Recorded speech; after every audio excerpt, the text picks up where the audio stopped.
पहले प्रार्थना करेंगे, उसके बाद।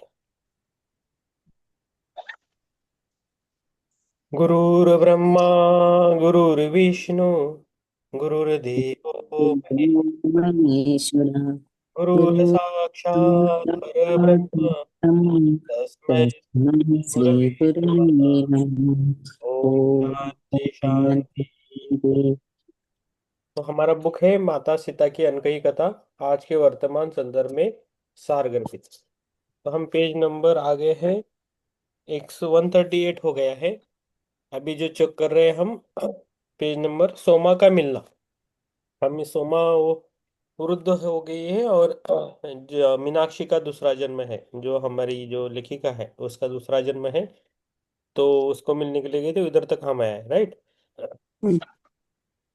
थोड़ा मैं पढ़ता हूँ, बाद में चित्रा जी पढ़ेंगी, उसके बाद सुप्रिया जी, हिरल जी, पुष्पलता जी पढ़ेंगे।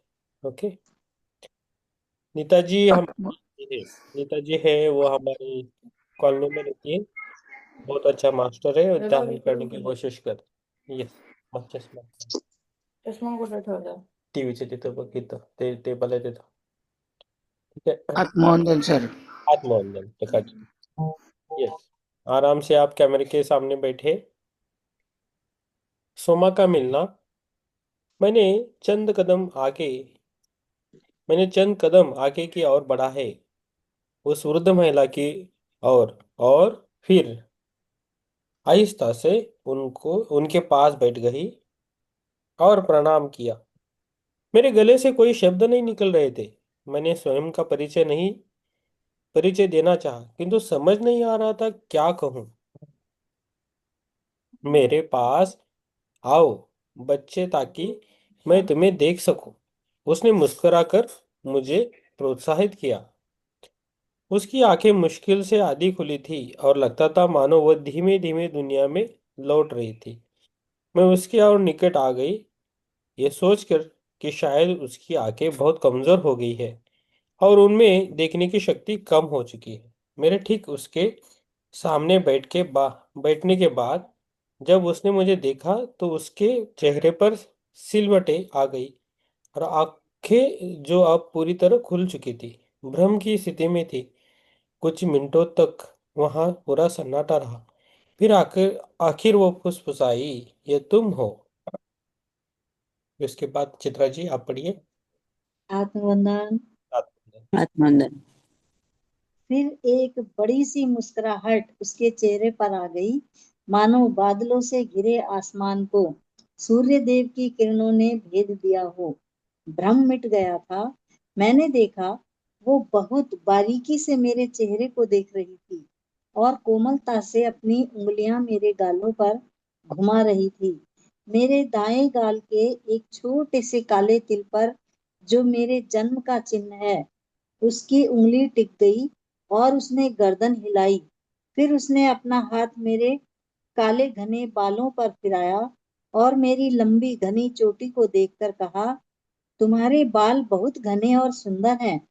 फिर मुस्कुराकर कहा, तुम बहुत प्यारी हो बिटिया।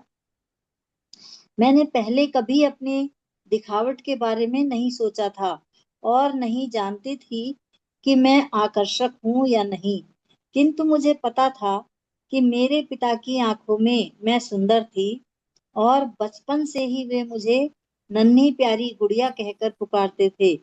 जबकि मैं लंबी और बड़ी हो गई थी। और तभी मेरी माँ ने प्रवेश किया और हमारा पूरा परिचय दिया। जैसे ही मेरी माँ और सोमा में कुछ शब्दों का आदान प्रदान हुआ, मैं भी अधिक सहज महसूस करने लगी। सोमा बेशक बहुत वृद्ध हो चली थी।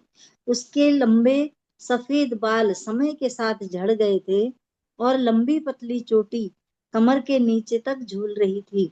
उसने साधारण गेरुआ गेरुआ वस्त्र धारण किए हुए थे, जैसे आश्रम के ऋषि मुनि धारण करते हैं। आधा सिर ढका हुआ, चेहरा पतला, गहरी लकीरें, किंतु आंखों में एक अनूठी युवा चमक दिखती थी, जो उसके बाहरी दुनिया में लौट आने पर भी बनी हुई थी। अपनी मंद मुस्कान के साथ उसकी नजर कभी मेरी माँ की ओर तो कभी मेरी ओर ठहर जाती। जब माँ ने उसे हमारे परिवार और हमारी परिस्थिति के विषय में बताया तो सोमा ने बहुत धैर्य से एक एक शब्द प्रेम से सुना, जैसे किसी लंबे समय से खोए परिवार के सदस्य से बात कर रही हो। उसकी आंखों और मुस्कुराहट के कोमलता व प्रेमपूर्ण ऊर्जा प्रवाहित हो रही थी। मैं इस अद्भुत प्रेम के देखभाल की भावना से प्रभावित हो रही थी। इससे पहले मैंने ऐसा कभी नहीं देखा था। इसलिए आप इसलिए आपका नाम महान ऋषि अनुसुईया के नाम पर है। माता उन्हें बहुत प्रेम करती थी और इस बात से बहुत प्रसन्न होंगी। उसने मेरी ओर घूमते हुए कोमलता से कहा। ये सोमा ने उस लड़की को देखकर उसको कहा कि इसीलिए तुम्हारा नाम अनसुईया है। अनसुईया सीता माँ के मम्मी का नाम था ना। हाँ अनसुईया ऋषि अत्रि की समर्पित पत्नी के नाम पर। अच्छा, अनसुईया ऋषि अत्रि की समर्पित पत्नी पत्नी। के नाम पर, मेरी माँ ने उत्तर दिया, मानो उनकी बातों को सुधार रही हो। सोमा मुस्कुराई। क्या ऋषि उन्हें अयोध्या में अब ऐसे पहचानते हैं, निष्ठावान पत्नी के रूप में? माँ ने सिर हिलाया। ऋषि अनसुईया धरती पर जन्म लेने वाले महान ऋषियों में से एक हैं। उन्होंने भी ऐसी कठोर तपस्या की थी जैसे कोई भी विरले पुरुष ऋषि करते हैं, और इन्हें एक आराधना से 3 महादेवियों का आशीर्वाद प्राप्त हुआ। अपने तप से उन्होंने धरती पर कई चीजें बनाने में मदद की जो आने वाली पीढ़ियों के निर्माण में सहायक होंगी। उनके पास माँ का कोमल हृदय और ज्ञानियों का विवेक था। वह बुद्धिमत्ता और प्रेम का सही संतुलन थी। इसलिए लंका में जो होने वाला था उसके लिए माता को तैयार करने में सक्षम थी। लंका का जिक्र होते ही मेरे हृदय में पीड़ा की लहर उठने लगी और अपनी भावनाओं को रोकने के लिए मुझे संघर्ष करना पड़ा। आपने बहुत ही संवेदनशील विषय पर बात छेड़ दी। मेरी पुत्री के लिए यह हमारी महारानी की कैद और अपहरण की घटना को स्वीकार करने से इनकार करती है। सोमा अब तक मेरी माँ से बातचीत कर रही थी, लेकिन अब सीधे मेरी ओर मुड़कर मुझे देखने लगी, मानो मुझे पढ़ने का प्रयास कर रही हो। कुछ मिनटों तक वह मौन रही, फिर उसने कहा, मैं समझ सकती हूँ, उसका ऐसा सोचना स्वाभाविक है, लेकिन ऐसा इसलिए है क्योंकि उसने सच्ची कहानी सुनी नहीं। मेरी ओर घूमते हुए उसने पूछा, मुझे बताओ, तुम्हें क्यों लगता है कि कैद वाली घटना नहीं हुई? मैंने बोलना चाहा, किंतु जवाब नहीं दे पाई। उसने मुझे प्रोत्साहित किया, तुम क्या महसूस करती हो? मैं स्वयं नहीं जानती ये किस प्रकार की भावनाएं हैं, मैं हकलाते हुए कहा, लेकिन मैं जानती हूँ भीतर गहराई में। मैं सिर्फ इतना जानती हूँ कि यह असंभव है कि उनकी सहमति के बिना कुछ भी हो जाए। उनकी मर्जी के बिना कुछ हो ही नहीं सकता। वह असहाय नहीं थी और उनके पास स्वयं का बचाव करने के लिए सभी संसाधन थे। जो मुझे लगता है, और मैंने हमेशा बचपन से यह महसूस किया है, मैंने धीमे से कहा, और तुम एकदम सही हो ब्रे। उसने मुस्कुराते हुए उत्तर दिया, यह माता की ही सहमति थी जिसने लंकापति रावण को सक्षम बनाया उन्हें बंदी बनाने के लिए।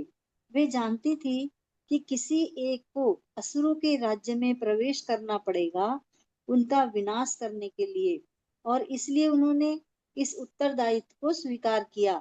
लेकिन कहानी में और भी बहुत कुछ है, बहुत कुछ जो मुझे सुनाना है, किंतु आजकल किसी को इसमें रुचि नहीं। लोग राज्य की संपदा, विकास और विस्तार के विषय में अधिक सुनना चाहते हैं। माता के बलिदान जिससे हमने यह सब पाया उसके विषय में नहीं। कृपया हमें बताइए, मैंने विनती भरे स्वर में पूछा। मुझे सच्चाई पता होनी चाहिए। सोमा मुस्कुराई। सब्र करो पुत्री, पहले मुझे आपको भोजन खिलाना चाहिए। अगर मैं आपको पहले नहीं खिलाऊंगी तो माता प्रसन्न नहीं होंगी। कृपया आप कष्ट ना करें। माँ ने जोर देते हुए कहा, हमने आश्रम में भोजन पा लिया है। मैं जानती हूँ आश्रम में क्या दिया जाता है। उसने मुस्कुराते हुए कहा, मैं कुछ भोजन तैयार करती हूँ और बहुत तरोताजा पेय, कुछ ऐसा जो इस गर्मी के मौसम में आपको शीतलता प्रदान करेगा। जल्दी ही सूर्य देव की गर्मी अपने सिर के ऊपर होगी। इसमें कष्ट की कोई बात नहीं।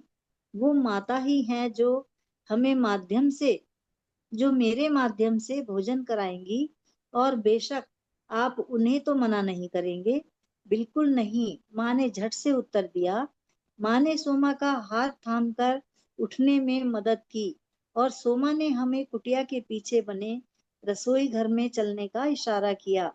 सोमा के शब्दों से मेरे मन को अत्यंत शांति महसूस हुई थी और मैं बेहद उत्सुक थी उनकी कहानी सुनने के लिए, और यह इंतजार भी सुखद था।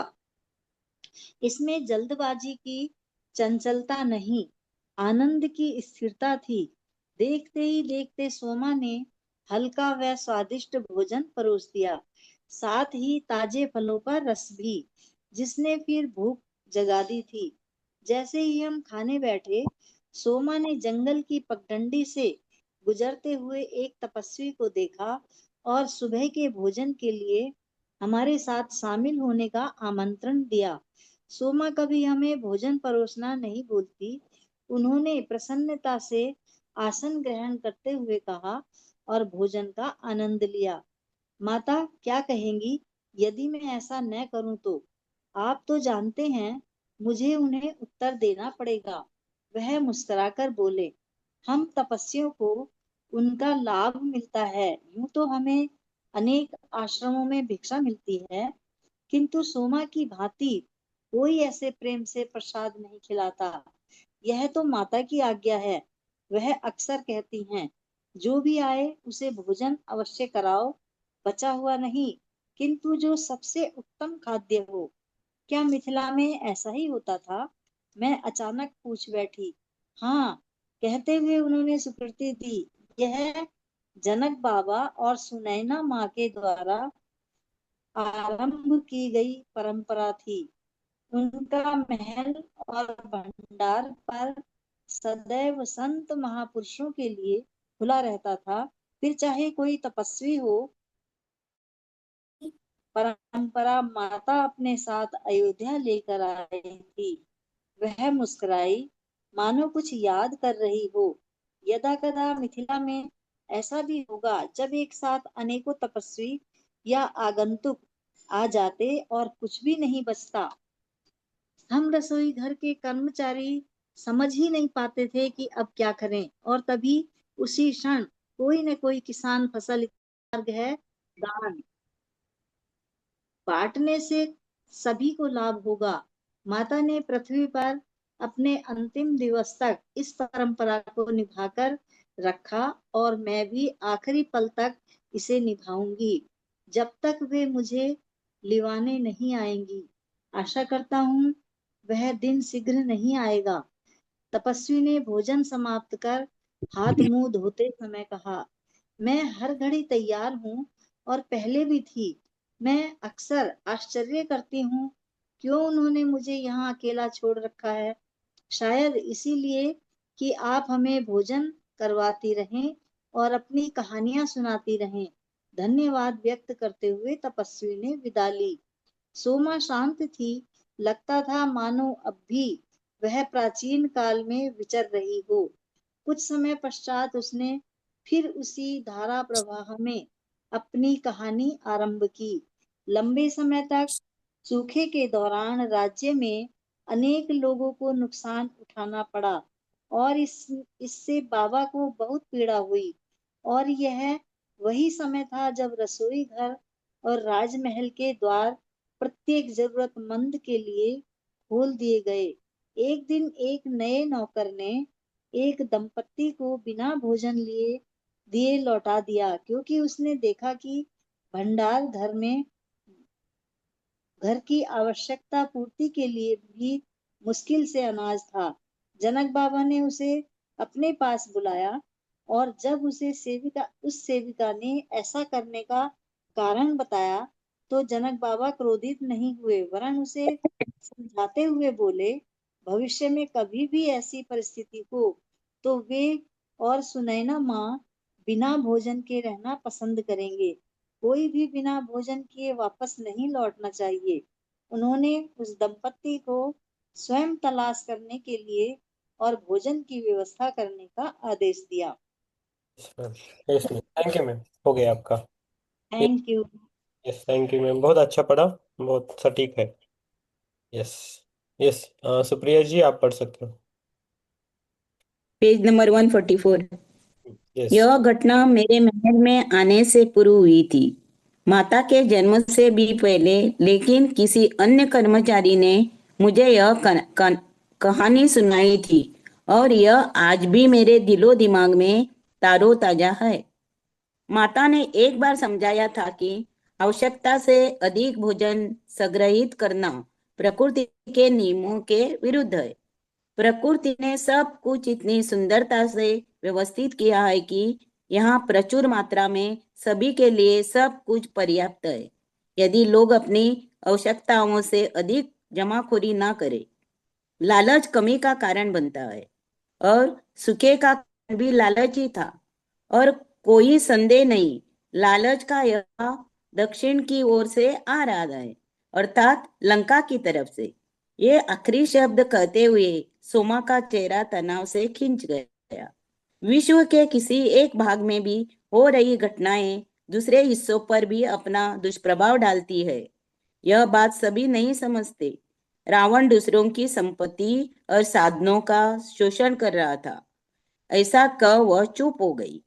मिथिला को छोड़कर आना बहुत कठिन हो रहा होगा, मैंने धीमे से पूछा। सोमा ने मेरी ओर घूमकर आश्चर्यचकित होकर कहा, हम मिथिला को भला कैसे छोड़ सकते थे? मिथिला तो हम सबके रोम रोम में बसी थी। माता कहा करती थी कि हमने सभी कभी मिथिला को नहीं त्यागा। मिथिला की शैली, सभ्यता व संस्कृति सदैव हमारे साथ रहती है। जहां जहां हम चले मिथिला हमारे साथ चली। किंतु मैं स्वीकार करती हूँ कि भौतिक रूप से जनक बाबा, जो हम सब के पिता तुल्य थे, उन्हें छोड़कर आना बहुत पीड़ादायक था। मैं गर्व से कह सकती हूँ कि वे साम्राज्य में हर व्यक्ति से जुड़े हुए थे। वह मुस्कुराई। मुझे वह आखिरी क्षण भली भांति याद है, जब हमें वास्तव में उन्हें अलविदा कहना था। उन्होंने हम चारों सेविकाओं को, जो सीता के साथ मिथिला से विदा हो रही थी, अपनी बाहों में भरते हुए कहा था, तुम सब भी मेरी बेटियां हो। किंतु जब उन्होंने माता सीता को आखिरी विदाई की घड़ी में कुछ कहा था, तब उनके बीच कुछ अद्भुत घटित हुआ था, जिसे समझने में आज तक मैं असमर्थ हूँ। किंतु मुझे लगता है कि वे आपस में पुष्टि कर रहे थे कि भविष्य में उनका संपर्क आकाशीय होगा, क्योंकि माता को अक्सर उनके संदेश मिलते रहते थे। अयोध्या से प्रस्थान के पूर्व रात्रि भी वे आए थे, और उन्होंने अपना आशीर्वाद माता को दिया था। और सच में तब रावण के उन्हें बंदी बनाने के पूर्व भी, जब हम मिथिला छोड़कर जा रहे थे, सबसे अधिक सुनैना माँ व्यथित थी, क्योंकि उनकी दोनों पुत्रियां विदा हो रही थी। उन्होंने उन्हें अपने एक एक आभूषण दिया था, जो उन्हें उनके विवाह के समय उनकी माँ ने दिया था। जब वे मिथिला आई थी, यह बात माता को बहुत गहराई से छू गई थी। अपनी केश कंदी के अतिरिक्त यदि कोई एकमात्र आभूषण जो वे वनवास के समय ले गई थी, वह उनका वही गुलबंद था, जो उन्हें उनकी माँ ने दिया था। वह अलंकार उनके लिए विशेष बहुमूल्य था और विशेष प्रिय था, जिसे बाद में उन्होंने दे दिया था। ओ, लेकिन वह कहानी किसी दिन के लिए रखते थे। सोमा ने अपने ऊपर आसमान की ओर देखा। सूर्य लगभग मध्याह्न की स्थिति में था। सूर्यदेव, आप अपनी ऊर्जा सब तक पहुंचा रहे हैं। बाहर बहुत गर्मी बढ़ रही है। चलो, हम सब भीतर कुटिया में चलते हैं। इससे हम यहाँ आने वाले छोटे छोटे अनको जीव आगुंतकों से विचलित नहीं होंगे, जो माता की स्मृति में यहाँ आते रहते हैं और भोजन ग्रहण करते हैं, जिसे मैं उनके लिए रख देती हूँ। माता उन सब के लिए भी तो है। जैसे ही हमने कुटिया में सोमा के पीछे पीछे प्रवेश किया, उसने बोलना जारी रखा। इससे पहले कि हम सब अयोध्या पहुंचते, माता कौशल्या ने मिथिला से शिल्पकारों व अन्य कलाकारों को बुलवाकर माता के कक्ष की सजावट ठीक घर जैसे ही करवाकर हमें विस्मयित कर दिया और अपने रसोइयों को मिथिला भेजकर विशेष प्रशिक्षित करवाया, ताकि वे हमारी पसंद का भोजन तैयार कर सके। वे चाहती थी कि माता को जितना संभव हो घर जैसी ही अनुमति हो, और यह बात माता के हृदय को विशेष रूप से प्रभावित कर गई थी। माता को देखने से पूर्व ही महारानी ने आकर कहा, वे माता पर अपना प्रेम नौछावर करने आई है। वह कुछ क्षण रुकी और फिर बोली, माता बहुत सुंदर थी, किंतु उन्होंने अपनी सुंदरता पर कोई ध्यान नहीं दिया। वे अक्सर कहा करती कि इस भौतिक जगत की प्रत्येक वस्तु एक दिन क्षीण होकर नष्ट हो जाएगी, इसलिए हमें इन सब चीजों की लालसा नहीं होनी चाहिए। सोमा हंसी। वह ठीक ही कहती थी। अब जरा देखो इस वृद्ध शरीर को, मुझे इसे ढोना पड़ रहा है। कुटिया के भीतर प्रवेश करने के बाद वह कोने में स्थित अपने स्नान पर लौटी। मैंने उनके छोटे से कमरे में चारों ओर देखा, जिससे उसकी संचरना हुई थी। पहली बार जब मैं वहां दाखिल हुई थी, तब मैंने किसी भी चीज पर ध्यान नहीं दिया था। मेरी दृष्टि सिर्फ सोमा पर टिकी थी। कमरे के एक कोने में घास फूस का बिस्तर बिछा था, जिस पर कपड़ा बिछाकर ढका गया था। जिस कोने में सोमा बैठी थी, वहां एक छोटा सा पूजा का स्थान था, जिसमें एक स्त्री की प्रतिमा थी, जो हमारी महारानी सीता की प्रतीत होती थी, जिसका सुंदर पुष्पों से श्रृंगार किया हुआ था। अनेक फूल पत्तों पत्थरों आदि जंगल से लाई वस्तुओं से पूजा घर को सजाया गया था। मेरी माँ ने कमरे में चारों ओर नजरें दौड़ाई, देखने के लिए कि हमें कहाँ बैठना चाहिए, किंतु सोमा ने पहले ही अपने समीप दो आसन बिछा दिए। बुने हुए कपड़े को बिछाकर मिट्टी के अधिकतर फर्श को ढक दिया गया था, और बहुत सी गद्दियों को एक के ऊपर एक सिलीके से सजाकर पूजा स्थल के समीप रखा गया था, जो साफ तौर से आगुंतकों की प्रतीक्षा कर रही थी। शायद आप थक गई है, मेरी माँ ने कहा। भोजन पकाने और खाने में काफी समय लग गया था, और माँ चिंतित थी कि हमने उन्हें थका दिया है। हम कुछ घंटे पश्चात आ जाएंगे, तब तक आप विश्राम कर लीजिए। विश्राम? मुझे आराम की कोई आवश्यकता नहीं, उसने सिर हिलाते हुए उत्तर दिया। मैं आपके प्रश्नों का उत्तर देना चाहूंगी, जो आपको यहाँ तक ले आए हैं। आओ, मेरे पास बैठ जाओ। फिर अपने नयन मुंद व कुछ क्षणों के लिए शांत हो गई। फिर अपनी आंखों को बंद रखते हुए ही उसने बोलना आरंभ किया। उसकी आवाज बदल गई थी, मानो उसके द्वारा कोई और कह रहा हो। जब माता और श्री राम ने श्री वन के लिए प्रस्थान किया, मैं जानती थी कि उनके निष्कासन का कोई गहन तात्पर्य था। उनका उद्देश्य महाराज दशरथ के महारानी कैकेयी को दिए वचन को निभाना या उनकी ईर्ष्या नहीं, ना ही महारानी की सेविका की धूर्तता था। वे सब तो मात्र बाह्य कारण, बाहरी परिस्थितियां थी, जिन्होंने उनके निष्कासन में मदद की। यदि ये सभी परिस्थितियां ना भी होती, तो कोई और उत्पन्न हो गई होती। इन सभी घटनाओं की रूपरेखा तो बहुत पहले ही दूसरे आयामों में तैयार हो चुकी थी, किंतु इसकी चर्चा हम बाद में करेंगे। उन सभी स्थितियों ने सही परिदृश्य तैयार कर दिया, जिसने उनका सहयोग किया। अयोध्या की चार दीवारी से बाहर निकलकर अपने जीवन के गहन उद्देश्य की पूर्ति कर अपने जन्म को सफल बनाने में सोमा ने अपनी आंखें खोलकर हमें देखा। शायद यह देखने के लिए कि जो वह कर रही है उसे हम समझ पा रहे हैं या नहीं। मेरी माँ ने सिर हिलाया। मैं आगे और सुनने की प्रतीक्षा कर रही थी। मैं जानती थी यह सभी सत्य था, क्योंकि माता अपने पीछे परोक्ष संकेत और गुप्त बीज छोड़कर गई थी, जिसे मुझे स्वयं के लिए उजागर करना था। जाने से पूर्व उन्होंने एक पवित्र अग्नि ज्योति पूज्य प्रज्वलित किया और मिथिला से आई हम चारों सेविकाओं को उसका ध्यान रखने का निर्देश दिया और उनके आगमन तक उसे जीवित रखने की आज्ञा दी। उन्होंने कहा कि वह अग्निपुंज संपूर्ण राज्य में एक सुरक्षा आवरण का विस्तार करेगा और आश्रित रूप से उनकी उपस्थिति को बनाकर रखेगा। उन्होंने अग्नि में स्वयं के आश्रित स्वरूप को रख छोड़ा था। ऐसा कहते हुए सोमा ने घूम कर मेरी ओर देखा। समय के साथ साथ मैंने जाना उस अग्नि में उनकी विशिष्टताएं थी। अक्सर जब मैं अग्नि के समक्ष अपनी आंखें मूंद कर बैठ जाती, मैं माता और श्री राम की यात्रा के चित्र देख पाती और वहां चल रहा उनका वार्तालाप सुन पाती। मैं कुछ हद तक उनके साथ बनी रहती और वे कहाँ कहाँ किस स्थान पर है जान पाती। माता मेरे लिए एक ऐसा विशेष द्वार खोल गई थी जिसके द्वारा मैं उन तक पहुंच सकती थी, और उनकी पूरी यात्रा के दौरान यह द्वार कभी बंद नहीं हुआ था जब तक लंका सोमा रुक गई।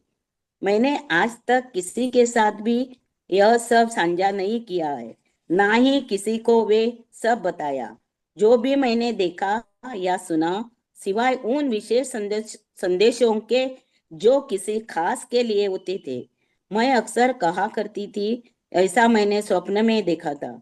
मैं समझ चुकी थी कि माता अयोध्या में अपने संदेश देना चाहती थी और यहाँ के कुशल मंगल समाचार को जानना चाहती थी। जिस प्रकार उनका संपर्क जनक बाबा के साथ कभी नहीं टूटा, वे जानती थी कि मैं इस संपर्क के बिना जीवित नहीं बचूंगी। वैसे ही मैंने साध्वी अनुसुईया की महान तपस्या के बारे में भी जाना। उसने कहा, एक रात्रि जब मैं अग्निपुंज के सामने बैठी थी, मैंने श्री राम और माता सीता की ऋषि अत्रि और अनुसुईया के आश्रम की यात्रा के दौरान हुई बातचीत के कुछ अंश सुने।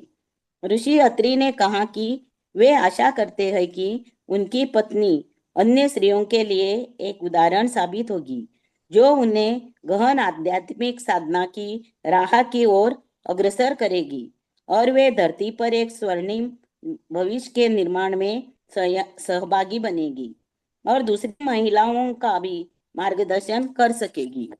यह सब मैंने सुना, और साध्वी अनुसुईया ही थी जो धरती पर महान नदी मंदाकिनी को लेकर आई थी, ताकि यहाँ के लोगों को लगातार पानी मिलता रहे। वे नदी देवी का आशीर्वाद भी। इन सब के अतिरिक्त भी उनकी कोई कई महान सिद्धियां थी जिनके विषय में लोग नहीं जानते। अनेकों आध्यात्मिक उपलब्धियों को प्राप्त करने के उपरांत भी वे अति शालीन व विनम्र थी। हो गया मैम। जब श्री राम व माता। थैंक यू मैम, हो गया आपका। Yes. Okay, thank you. Yes. अभी हिरल जी है। हिरल जी के बाद किरण जी, किरण जी के बाद पुष्पलता जी। ओके। आत्मवंदन सभी को। आत्मवंदन। जब श्री राम वो माता ऋषि अत्रि व अनुसुईया से मिलने चित्रकूट गए, तब आश्रम के एक संत से उन्हें एक विशाल व शानदार गुफा दिखाई। आप यहाँ विश्राम कर सकते हैं, श्री राम और आप एकांत में रह सकते हैं। गुफा में उनकी आवश्यकता की सभी वस्तुएं प्राकृतिक रूप से उन्हें प्राप्त हो रही थी, सिवाय जल के स्रोत के। एक दिन माता प्यासी थी। श्री राम उनके लिए जल की व्यवस्था करने जा रहे थे, तब उन्होंने पानी के झरने का मधुर संगीत सुना। राम ने कहा, सीता, देखा तुमने, किस प्रकार प्रकृति तुम्हारी प्रत्येक मनोकामनाएं पूर्ण कर देती है। देखा इस प्राकृतिक जल के स्रोत को जो तुम्हारी प्यास बुझाने के लिए आया है। वह छोटा सा झरना बढ़कर एक साफ पानी का तालाब बन गया, जिसमें से देवी उबर कर बाहर आ गई। मैं नदी गोदावरी हूँ। देवी ने कहा, मैं आपका आशीर्वाद लेने आई हूँ प्रभु, और आपका भी माता। और फिर उन दोनों ने अपना आशीष देवी गोदावरी को दिया। तुम सदा भरी पूरी रहो, प्रभु राम ने उत्तर दिया, और तुम हमेशा अपने आसपास सबको जीवन प्रदान करो, सीता ने हाथ जोड़कर कहा। गोदावरी ने उन्हें प्रणाम किया। तथास्तु, अब मैं दक्षिण की ओर रुख करती हूँ, जहाँ मैं आपसे बाद में मिलूंगी। मैं इस तालाब को जाओ। आपके लिए छोड़कर जा रही हूँ, जो आपकी पिपासा दूर करेगा और जहाँ आप एकांत में ही विलीन हो गई। माता द्वारा जागृत उस अग्निकुंज के समीप बैठकर और सभी बातचीत सुनकर मैं जान चुकी थी कि माता चाहती थी कि मैं उनके प्रस्थान का गहन उद्देश्य समझ सकूं। जाने से पूर्व उन्होंने मुझे बताया कि ऋषिगण प्राचीन काल में शिक्षण को संरक्षित करने के मदद करने में मदद कर रहे थे। जिस ज्ञान को देवी देवताओं ने प्रदान किया था, उनका कार्य समाज में आने वाली भावी पीढ़ियों की धार्मिक व आध्यात्मिक उन्नति के मार्ग में नींव के पत्थर का काम करेगा। श्री राम अपने गुरु विश्वामित्र के आश्रम में अपने समय से ही जानते थे कि धर्म की रक्षा करने हेतु मदद के लिए उन्हें बुलाया जाएगा। जब पहली बार उनकी दृष्टि माता पर पड़ी, तब उन्हें आभास हो गया था कि वे ही है जो उनके लक्ष्य की पूर्ति मदद कर उनका सहयोग करेगी, और एकमात्र वे ही है जो भविष्य में आने वाली कठिनाइयों और खतरों का सामना करने में सक्षम होगी। उनकी सफलता सर्वोपरि थी, लेकिन जंगल में यात्रा करने के दौरान विभिन्न आश्रमों में घूमते हुए उन्होंने जाना कि राक्षस अनेक रुकावट पैदा कर रहे थे, और उनकी प्रवृत्तियां अदम्य थी, और वे अपनी क्षुधा जीव भक्षण कर शांत करते थे। वे अक्सर रात्रि के समय हमला करते और आश्रमों को नुकसान पहुंचाया करते थे। श्री राम जानते थे कि उन्हें गहरे वनों के भीतर जाकर अपने उद्देश्य को हासिल करना होगा, और माता के जंगली वनस्पति और औषधियों के ज्ञान ने उन्हें तीनों निष्कासित तपस्वियों की कठिन परीक्षा में जीवन निर्वाह करने में बहुत मदद की। अपनी बात के दौरान सोमा की आंखें बंद थी, किंतु अब उसने अपनी आंखें खोलकर हमारी तरफ देखा, यह जानने के लिए कि वो जो कह रही है उसे हम समझ पा रहे हैं या नहीं। मेरी माँ ने सिर हिलाया, किंतु मैं ऐसा न कर पाई। वह जो भी कर रही थी वो मेरी समझ के बाहर था, क्योंकि बचपन से जो मैंने सब सुना था यह उससे विपरीत था। मैंने आज तक एक सरल कहानी सुनी थी जो ईर्ष्या और अपने सम्मान की रक्षा की खातिर अपने वचन निभाने पर निर्भर थी। किसी भी गहरी जटिल परिस्थिति को मैं चाह कर भी समझ नहीं पा रही थी, किंतु इस वजह ने सोमा को उसकी कहानी को जारी रखने से नहीं रोका। आर्य सभ्यता का प्रसार पहले से ही निर्धारित था, लेकिन कौन रास्ता साफ कर सकता था? यह केवल जंगलों को उन नरभक्षी राक्षसों से मुक्त करने की बात नहीं थी, लेकिन उन वन समुदायों को पृथ्वी पर खेती सीखने की जरूरत थी। वन्य खाद्य पदार्थों की कमी मानव अस्तित्व के लिए खतरा थी। खेती बाड़ी सीखना जीवन रक्षा के लिए अनिवार्य था। माता ने उन्हें बीजों की उपयोगिता का ज्ञान दिया और विभिन्न खाद्य पदार्थों के विषय में समझाया, जिससे वे पेड़ पौधों के खाद्य पदार्थों पर निर्वाह कर सके, न कि मानव मांस पर। माता ने उन्हें प्रकृति के संकेतों को पढ़ना सिखाया, हवा की दिशाओं, पक्षियों की उड़ान का समय इत्यादि अन्य महत्वपूर्ण चीजें बताई। हो गया जब मेरा। श्री राम अपने समुदायों के लिए कुछ प्राथमिक शासन लाने का किरण जी, किरण जी हो गया आपका। थैंक यू मैम, बहुत अच्छा पढ़ा। अभी किरण जी, किरण जी के बाद ये बचपन कर रहा था। ये आत्मवंदन सभी को। आत्मा।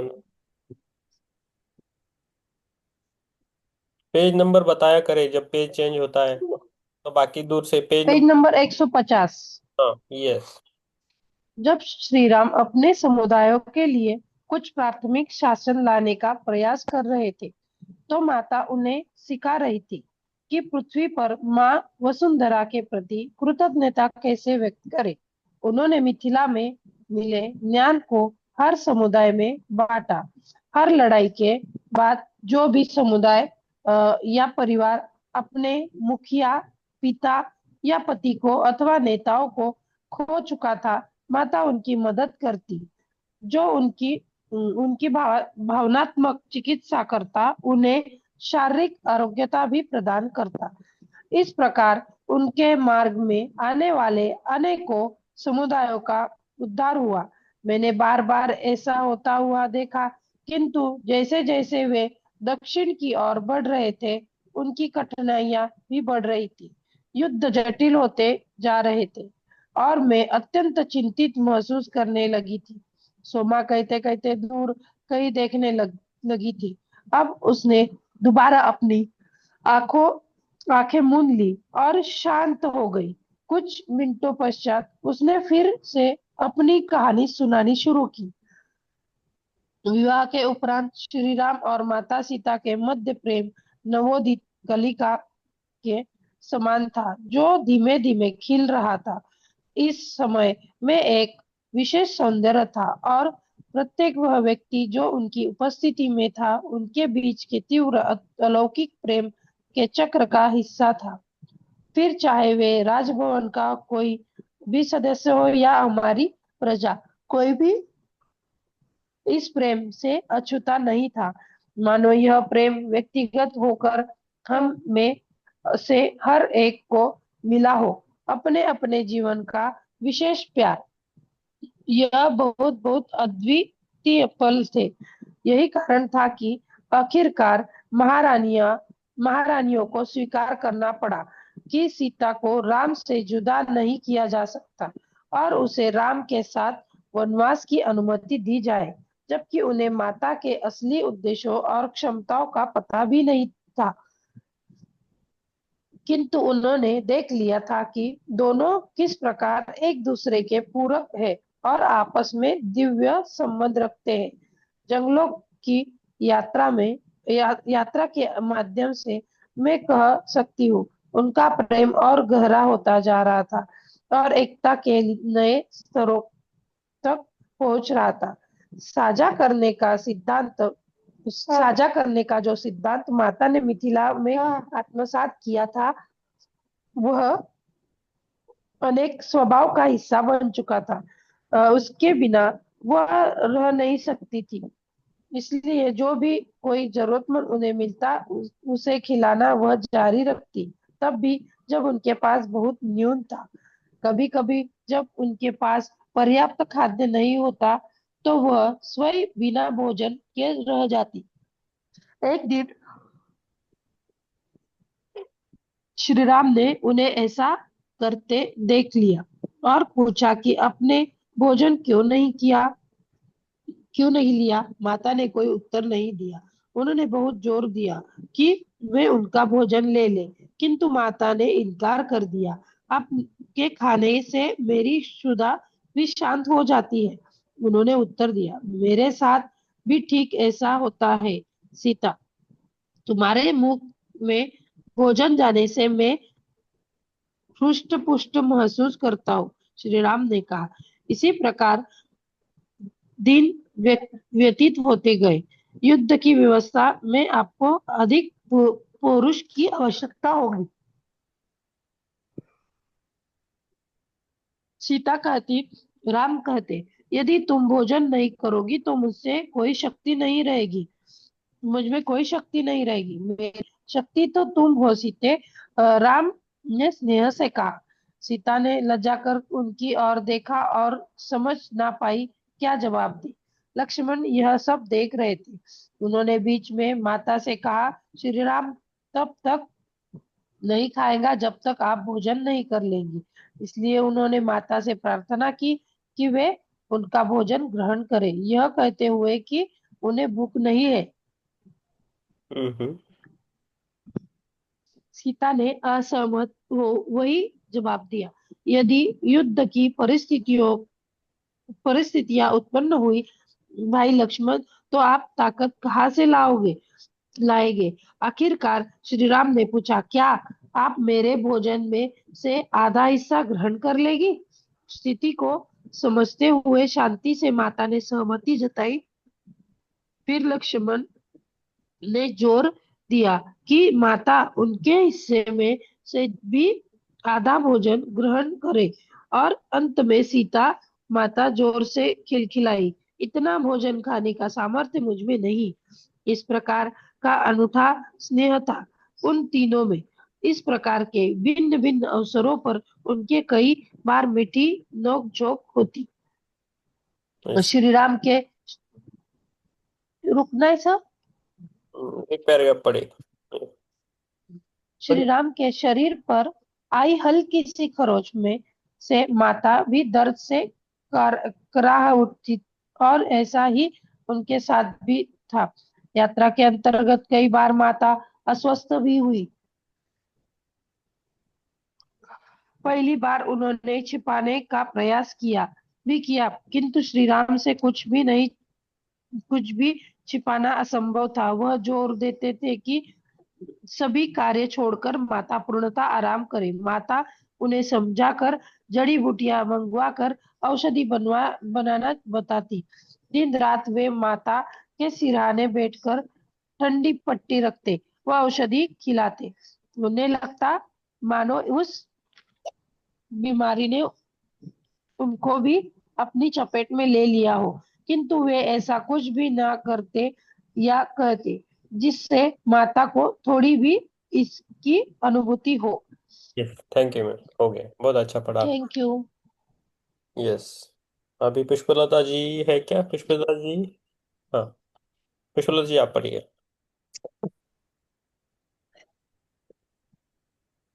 एक बार जब माता अस्वस्थ थी, श्री राम की पास ही के एक गांव में श्री राम पास ही के एक गांव में आवश्यकता थी, किंतु वे माता को छोड़कर नहीं जाना चाहते थे। माता के कहने पर भी उन्होंने जाने से इनकार कर दिया।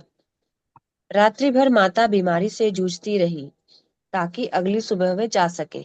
बेशक माता की इच्छा शक्ति विलक्षण थी और चंद घंटों में वे स्वस्थ हो जाती। उनकी इस वन यात्रा ने उनके बीच गहरी एकता स्थापित करने का समय प्रदान किया, जिससे वे एक दूसरे के विचारों और भावनाओं को पढ़ने व समझने में सक्षम हो रहे थे, जो आगे के लिए महत्वपूर्ण था। माता ने एक बार मुझे बताया था कि उन्होंने देखा कि प्रकाश की बारीक किरणें उन्हें आपस में जोड़कर रखे हुए हैं और इन्हीं प्रकाश की किरणों के माध्यम से उनके विचारों का आदान प्रदान हो रहा था। वे दोनों मानो एक ही सूर्य से निकलने वाली दो किरणें थी और उनके जुदा होने का प्रश्न ही नहीं उठता था जब तक वह अपहरण की दुर्भाग्यपूर्ण घटना नहीं घटी थी, किंतु वह भी एक आवश्यक हिस्सा था इस कहानी का। यहाँ सुमा चुप हो गई और मौन में चली गई। उसकी आंखें कोमलता से बंद हो चुकी थी। कुछ समय पश्चात हमें एहसास हुआ कि वह गहन ध्यानावस्था में थी। हमने 1 घंटे तक उसकी प्रतीक्षा की, फिर लगा कि वह शीघ्र इस अवस्था से लौटने वाली नहीं। मेरी माँ ने इशारा कर चलने को कहा और हम चुपचाप बाहर आ गए। आश्रम में वापस अपनी कुटिया की ओर जाते हुए मेरी माँ पूरी तरह शांत थी और एक शब्द भी नहीं बोली, और इसके लिए मैं उनकी आभारी हूँ, क्योंकि मैं स्वयं भी उस पल गहरे चिंतन में थी और बिल्कुल बात नहीं करने की अवस्था में थी भी। एक दिन में ही ऐसा प्रतीत हो रहा था कि मानो किसी ने मेरी दुनिया बदल दी हो।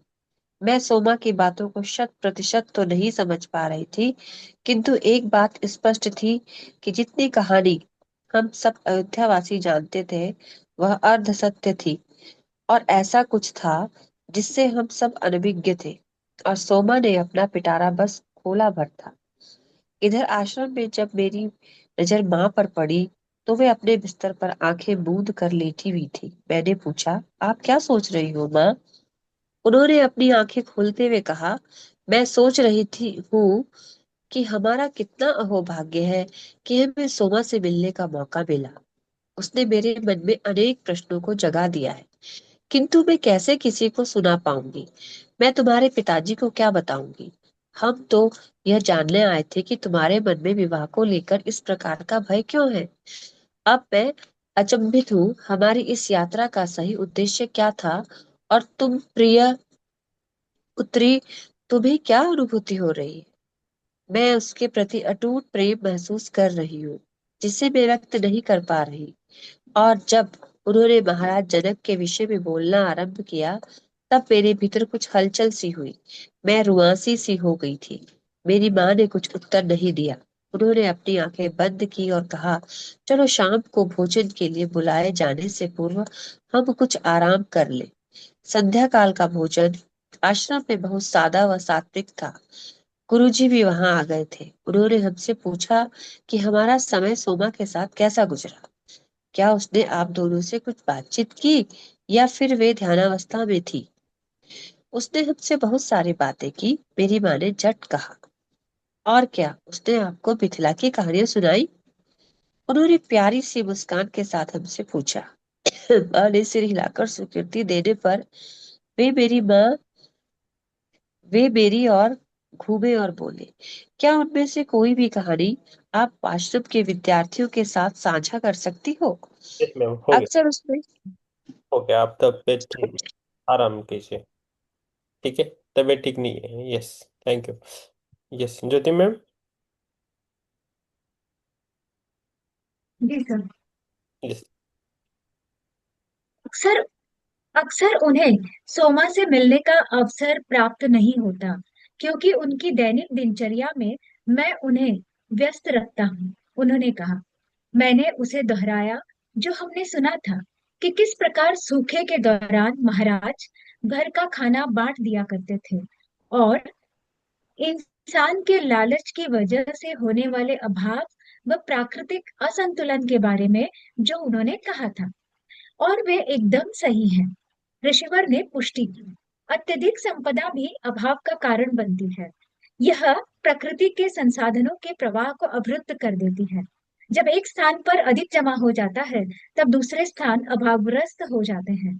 जब एक नदी बेरोक बहती है, सब कुछ आवश्यकता अनुसार वितरित किया जाता है। किंतु यदि कहीं कोई अवरोध हो या बहुत ज्यादा मिट्टी एक भाग में जमा हो जाए तो बहाव गड़बड़ा जाता है और परिणाम स्वरूप बीमारियां उत्पन्न हो सकती हैं। यह प्रकृति से संबंधित सत्य है जो अभी तक हम में से अधिकांश लोगों ने नहीं सीखा। किंतु लगता है जानवरों को यह बात अच्छी तरह से पता है क्योंकि वे अपनी जरूरत से अधिक कभी नहीं रखते। उन्हें लोग नहीं करना नहीं आता। केवल हम मनुष्य ही इस खतरनाक गुणवत्ता को प्रदर्शित करते हैं। महाराजा जनक बहुत बुद्धिमान थे। वे प्रकृति के नियमों को भलीभांति जानते थे और उन्होंने अपने राज्य का निर्माण उन कानूनों के आधार पर ही किया था जो ज्ञान के महत्व को समझते थे और उसे सत्ता की शक्ति से ऊपर रखते थे। जैसे जैसे वर्ष आगे बढ़ते जाएंगे, हम उनके राज्य की स्थिति को कमजोर होते देखेंगे क्योंकि ज्ञान भविष्य का मुख्य मूल्य नहीं होगा, वह शक्ति होगी। देवी सीता की हमें दी मुख्य शिक्षाओं में से एक है प्रकृति के नियमों को जानना और उनके अनुसार जीना। और इसीलिए वह यहाँ पीछे हटकर अपने पुत्रों का लालन पालन करने चली आई ताकि वे इस विशेष ज्ञान को अर्जित कर सके। उन्होंने महल में रहकर वहां के वैभव और सुख भोग को नहीं चुना, अपितु अपने पिता द्वारा स्थापित तथ्य को अपनाया, जिन्होंने उसके आगे जाने के पश्चात आश्रम में रहकर अपना जीवन बिताया, जिससे वे ब्रह्म ज्ञान को प्राप्त कर सके। आश्रम में रहने वाले सभी निवासी बहुत ध्यान से सुन रहे थे। तो फिर क्या यह सब कुछ उनका चुनाव था? एक शिष्य ने पूछा। गुरुवर हंसे। बेशक, देवी सीता के जीवन में जो कुछ भी घटित हुआ वह स्वयं उनका चुनाव था। मैं उनके शब्दों के अर्थ पर अचंभित थी। अयोध्या पूरे क्षेत्र के लिए बढ़ती शक्ति का केंद्र था। क्या हम ज्ञानवान नहीं थे? क्या हम ज्ञान का सम्मान नहीं करते? और किस ज्ञान के संदर्भ में वे यहाँ बात कर रहे हैं? गुरुजी से यह सब पूछने का साहस मुझ में नहीं था, किंतु मन ही मन मैंने संकल्प किया कि जाने से पूर्व मैं इन सभी प्रश्नों के उत्तर सोमा से अवश्य प्राप्त करूंगी। यस, बहुत बढ़िया, बहुत अच्छा, थैंक यू। सभी ने बहुत धन्यवाद। अच्छा। यस। थोड़ी तबीयत ठीक नहीं है चित्र जी, आप ध्यान लीजिए। म्यूजिक नहीं शेयर करेंगे, थोड़ा अलग अलग तरफ से करेंगे ध्यान। कभी म्यूजिक से करेंगे, कभी विदाउट म्यूजिक करेंगे, कभी हाँ कभी जी। बात में बैठेंगे। हाँ। हाँ जी।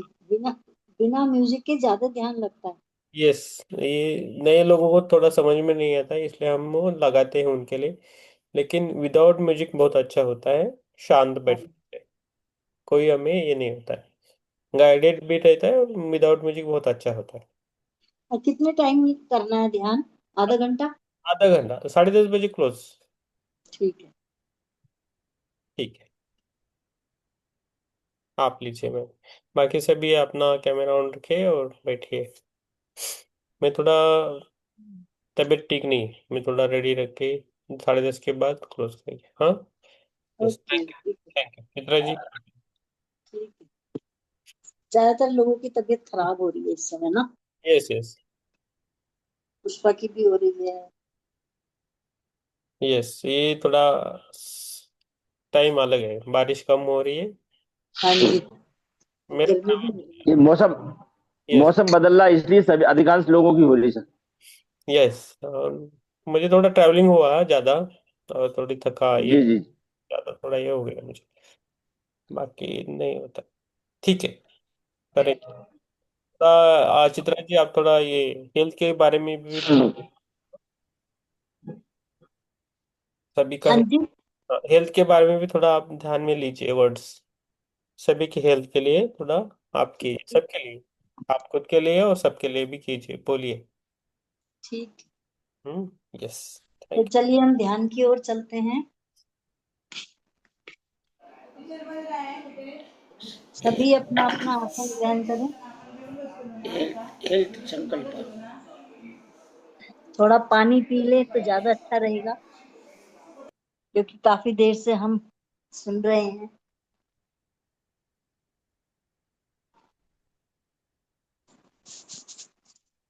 थोड़ा पानी पी लीजिए और आराम से अपने जिस भी आसन पे आप बैठे हैं या बैठना पसंद करते हैं उसको ग्रहण कीजिए।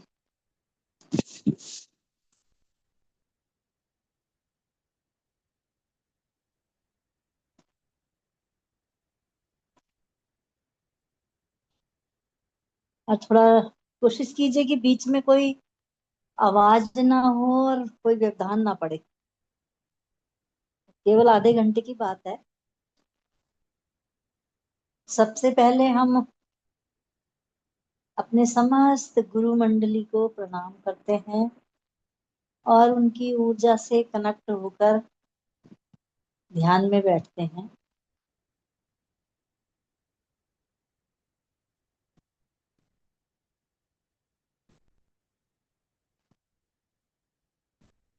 सभी भौतिक पांचों तत्व हमारी मदद करेंगे ध्यान में, और हम उनकी चेतना से कनेक्ट होकर ध्यान की गहराई में उतरने की कोशिश करेंगे।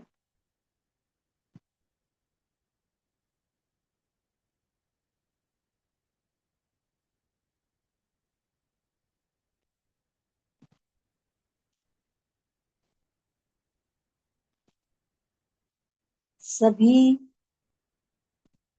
3 लंबे सांस लीजिए।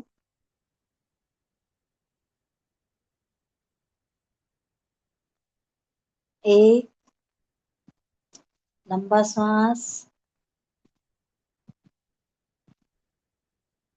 जितना हो सकता है उसको रोकिए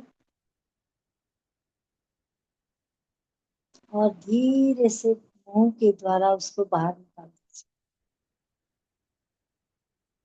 फिर से एक लंबा सांस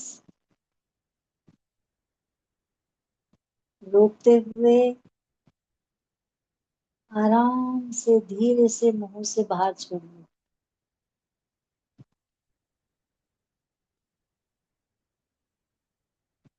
तीसरा लंबा सांस,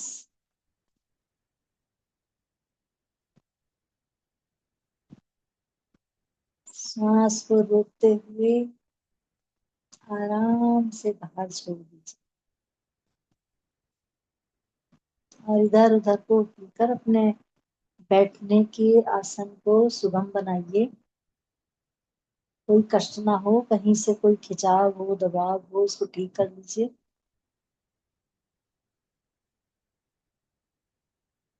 और केवल केवल अपने नासिका के अग्रभाग पर ध्यान रखिए। विचार आते हैं तो आने दीजिए, उनको पकड़ना नहीं है और उनको जबरदस्ती रोकना भी नहीं। आएंगे विचार, चले जाएंगे।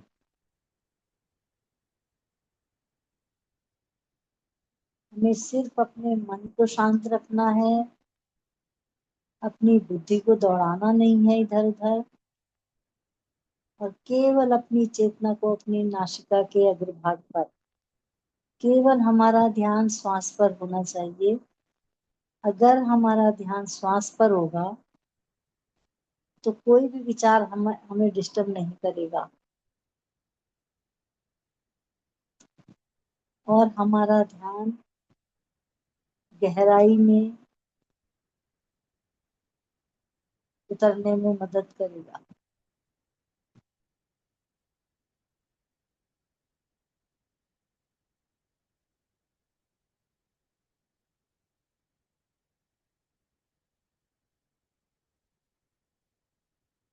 ना कोई सोच, ना कोई विचार, सिर्फ हमारा पूरा ध्यान हमारे श्वास पर।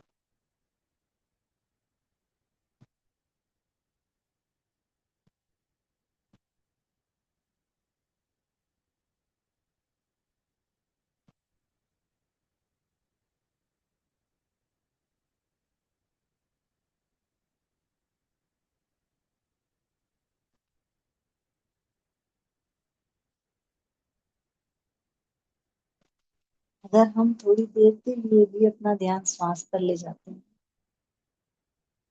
तो कॉस्मिक ऊर्जा या ब्रह्मांडीय ऊर्जा हमारे ब्रह्मरंध्र से होती हुई हमारे शरीर में प्रवेश करती है।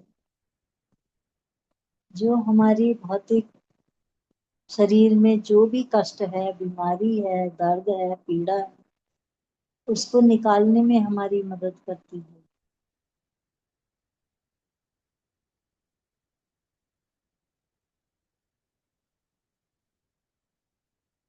कल्पना कीजिए कि एक अद्भुत गोल्डन ऊर्जा हमारे ब्रह्मरंध्र से बहती हुई हमारे शरीर में प्रवेश कर रही है।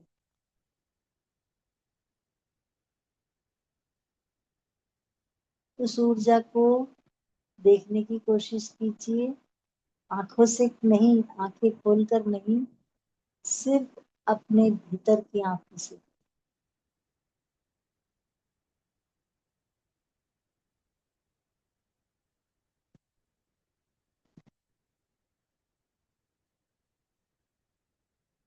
अनुभव कीजिए कि ऊर्जा बहती हुई हमारे आज्ञा चक्र से होकर विशुद्धि चक्र तक, और विशुद्धि चक्र से हमारे हृदय चक्र में प्रवेश कर रही है, जो वहां से भी बहती हुई मणिपुर चक्र में आ रही है, और जहां जहां कोई सी भी तकलीफ है उसको दूर कर रही है। हमारे मणिपुर चक्र से बहती हुई ऊर्जा स्वादिष्ठान चक्र में आ रही है और हमारे स्वादिष्ठान चक्र को जागृत करती हुई मूलाधार चक्र तक प्रवेश कर रही है।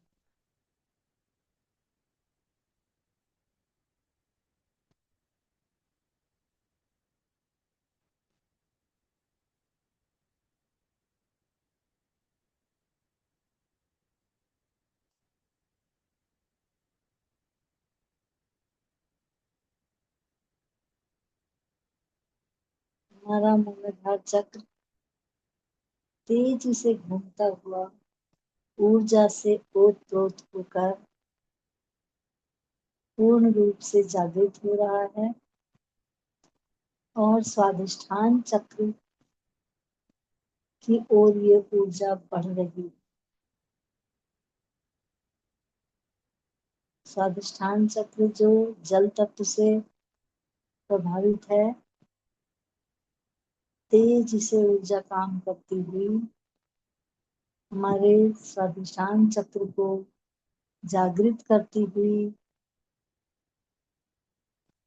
हमारे सब दुखों को दूर करती हुई, हर तकलीफ को दूर करती हुई हमारे मणिपुर चक्र की ओर बढ़ रही है। यह पीले रंग की ऊर्जा से ओत-प्रोत हमारा चक्र तेजी से घूमता हुआ हमारी जितनी भी पेट की बीमारियां हैं या फेफड़ों की बीमारी है, हमारे भीतर जो भी रोग है, जो भी तकलीफें हैं, उनको शांत करती हुई हमारे हृदय चक्र की ओर बढ़ रही है।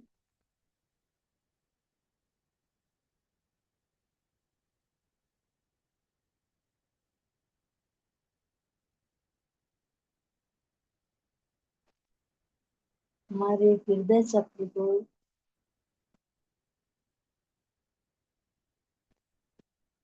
तेजी से प्रभावित कर रही है। इस ऊर्जा के द्वारा एक शक्तिशाली हृदय, शक्तिशाली विचार, प्रेम प्रवाह हो रहा है।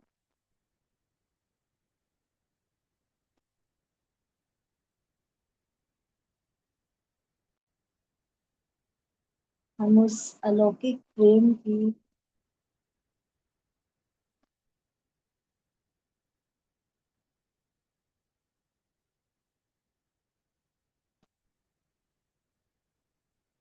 दिव्य भावनाओं स्रोत हैं।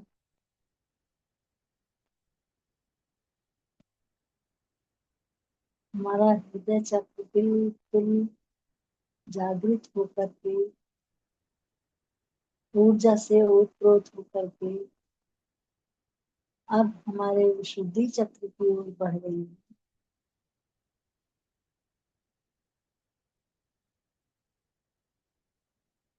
जब ये ऊर्जा विशुद्धि चक्र को प्रभावित करती है तो कोई भी खांसी, जुकाम या गले में दर्द जैसी बीमारी या कोई भी नसों की बीमारी नहीं रहने देती और हम स्वस्थ हो जाते हैं।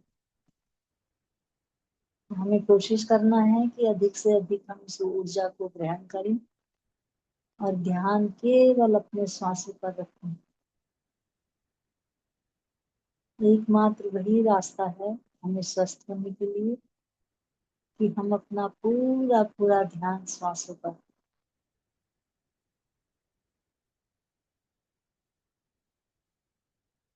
हमारा विशुद्धि चक्र बिल्कुल जागृत हो गया है और ऊर्जा से ओतप्रोत है। अब ऊपर की ओर को ये ऊर्जा उठती हुई हमारे आज्ञा चक्र की ओर बढ़ रही है।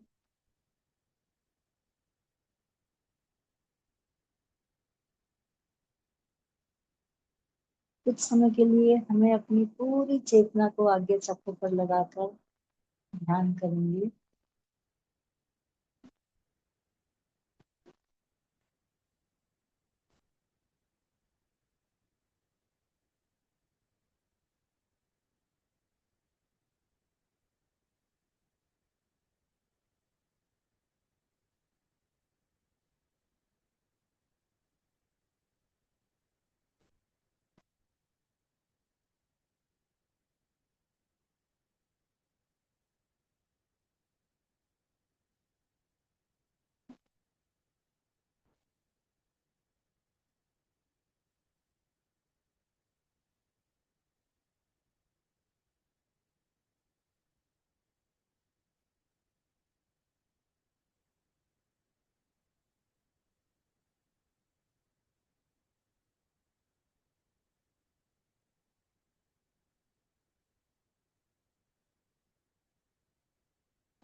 हम देख पा रहे हैं कि हमारे आज्ञा चक्र में एक दिए की लो की जैसी लाइट जल रही है।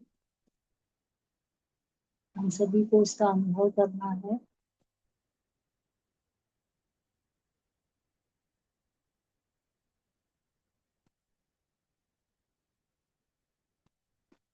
उस अद्भुत प्रकाश को देखने की कोशिश कीजिए।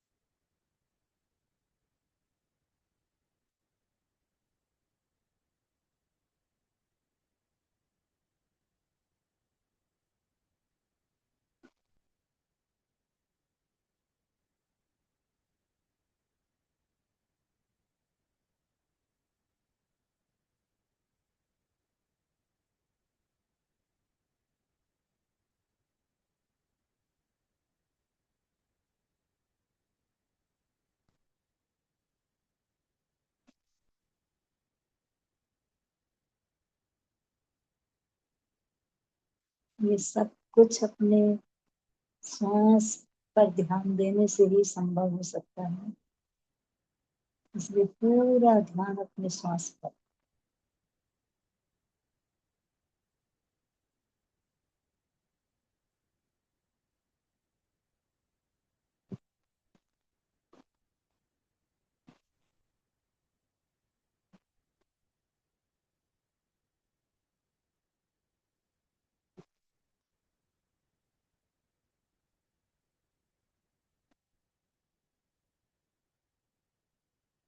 कल्पना कीजिए एक अद्भुत गोल्डन ऊर्जा हमारे आज्ञा चक्र में भरती जा रही है,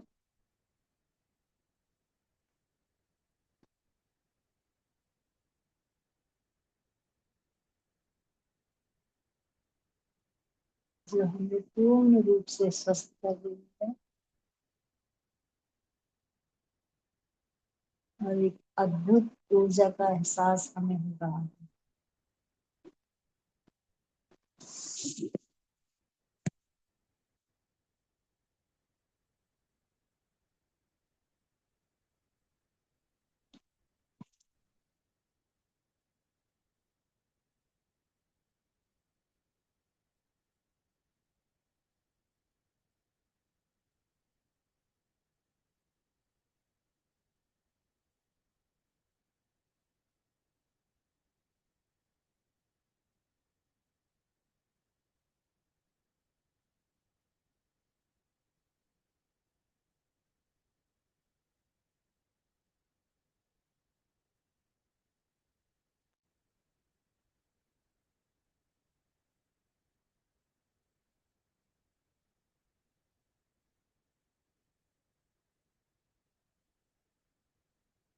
अगर हमारे ध्यान के बीच में निद्रा कोई अवरोध पैदा करती है या हमें नींद के झोंके आ रहे हैं, तो तुरंत अपना ध्यान सांस में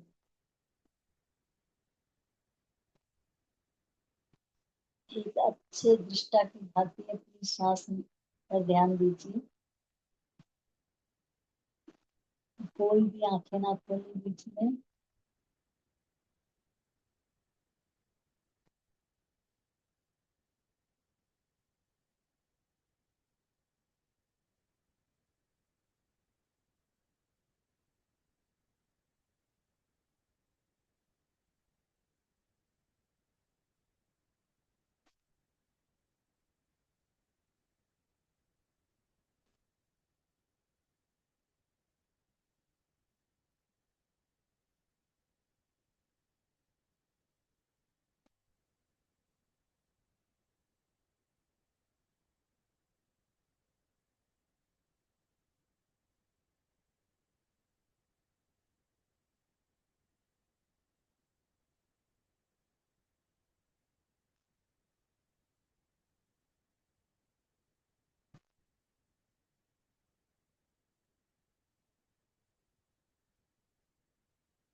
गोल्डन ऊर्जा का प्रभाव हमारे संसार चक्र पर,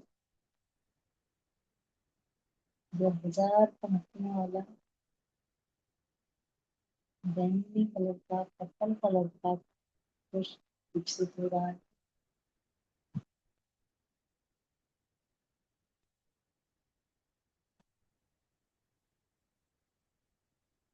एक अद्भुत शक्ति हमारे शरीर में प्रवेश कर रही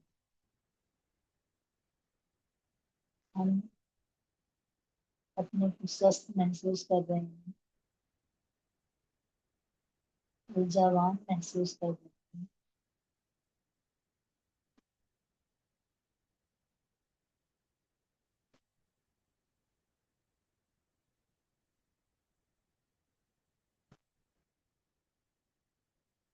अपना पूरा ध्यान सांस पर।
इस अद्भुत शांति का अनुभव करते हुए अपना पूरा ध्यान सांस पर।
कोई भी सोने का प्रयास न करें।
आखिरी 1 मिनट।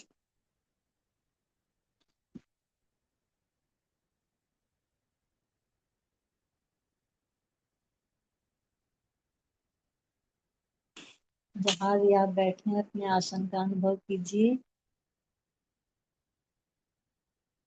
अपने पैरों की उंगलियों को हिलाते हुए पैरों का एहसास कीजिए।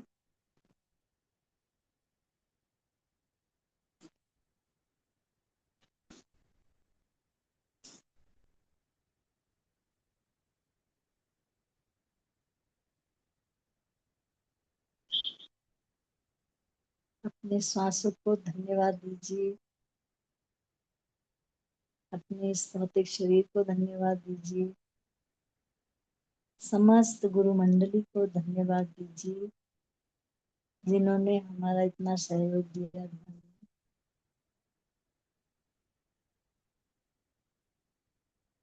इस भौतिक शरीर के सभी तत्वों का धन्यवाद। आकाश देवता का धन्यवाद। सूर्य का धन्यवाद। जल, पृथ्वी, वायु, प्रकृति सभी को धन्यवाद देते हुए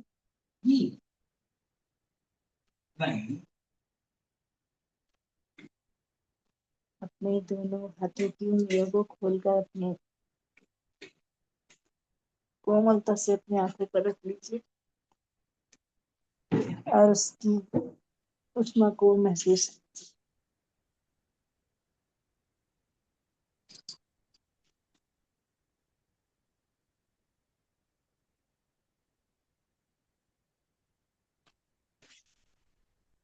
और धीरे धीरे ध्यान से बाहर आने की कोशिश कीजिए।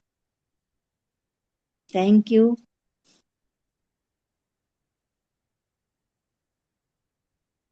बहुत बहुत धन्यवाद सबका। Yes. आपका भी मैम बहुत सारा धन्यवाद। थैंक यू सो मच, बहुत अच्छा लिया आपने। Thank you. Thank you, thank you. Yes, किसी कुछ कुछ शेयर करना है, मैम के बारे में बोलना है, बोल सकते हो। थैंक यू बोल सकते हो मैम को। यस, अनम्यूट कर सकते सर बहुत बहुत थैंक यू मैम को। हो। मैम को बहुत बहुत धन्यवाद ध्यान के लिए। मैम कह रहा हूँ बहुत अच्छा था। जब मैम ने कहा ना विशुद्धि चक्रा पर आए तो मेरे राइट साइड में मुझे एक दिया दिखाई दिया बड़ा ज्योति से। बाकी तो आगे मुझे याद नहीं। यस। मैं भी बीच में गहराई में चली गई ध्यान में, तो मेरे सिर में पूरे में वाइब्रेशन हो रहा था। हम्म। हाँ नहीं, बाकी कुछ नहीं पड़ा, दिया मुझे दिखाई दिया। बाकी फिर मुझे कुछ याद रहता है नहीं रहता है। दिया दिखा बहुत अच्छा है मैम आपके लिए। Thank you. सुबह भी मुझे कुछ अलग ही ऐसा एहसास हुआ था ध्यान में। सुबह के रामा राजू सर ज्ञान ले रहे थे तो हम्म। मुझे ना अचानक से मेरा लड़का बोल रहा है कि किरण है ना मेरी सिस्टर है तो मासी को तू यहाँ पर बुला लेकर के। पता नहीं क्या था। मैं सोच रही हूँ पूरे दिन से, पूरे दिन भर मैं सोच रही हूँ ऐसा क्यों बोला होगा। आपने सोचो मत आप, उनके उसके पीछे रहोगे फिर आप। हाँ वही होता है सर। हाँ, आप सोचो मत, भूल जाने का, लिखो और भूल जाओ। हाँ लिख दिया है सर मैंने। हाँ, उसके पीछे रहोगे तो अटक में अटक, क्या बोलते हैं, ट्रैप हो जाओगे उसमें ही। जो होता है नहीं सर। होने दीजिए और छोड़ दीजिए। यस। जो हो रहा है होने दीजिए। यस। आत्मवंदन मैम, चित्रा मैम, बहुत बहुत धन्यवाद। ध्यान काफी अच्छा और काफी गहरा रहा। धन्यवाद मैम।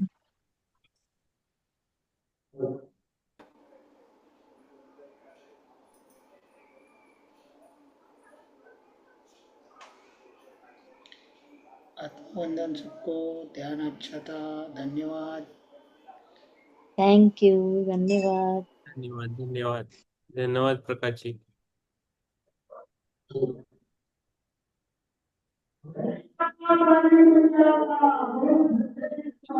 आप प्रसाद जी बोलिए। आत्मबंधन मास्टर। आत्मानंद सर। बस बढ़िया, अच्छा ध्यान था, बढ़िया लगा। Thank you. Thank you sir, thank you, thank you Ranjit, thank सभी को धन्यवाद।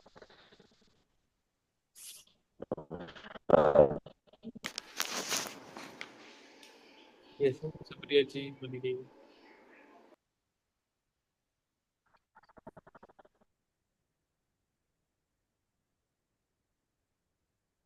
यस किरण जी।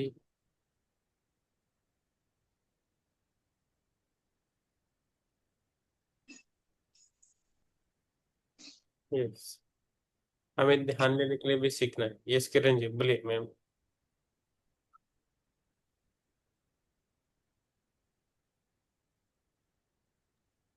ध्यान अच्छा था सर।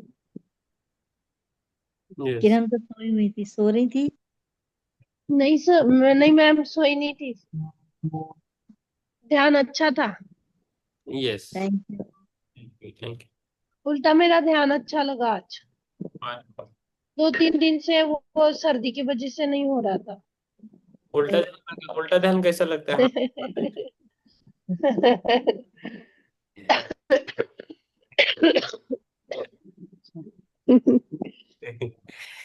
यस बहुत बढ़िया। आपकी माँ जी का ध्यान लगा? हाँ, सो गई थी वो बीच में। अरे, बहुत बढ़िया। कोई बात नहीं, अच्छा है, सोना भी अच्छा है। यस उसको तो भी सोना बीच भी बीच में एक, उठाती रहती हूँ मैं कि सो मत करके। नहीं नहीं, सोने दो, सोने दो।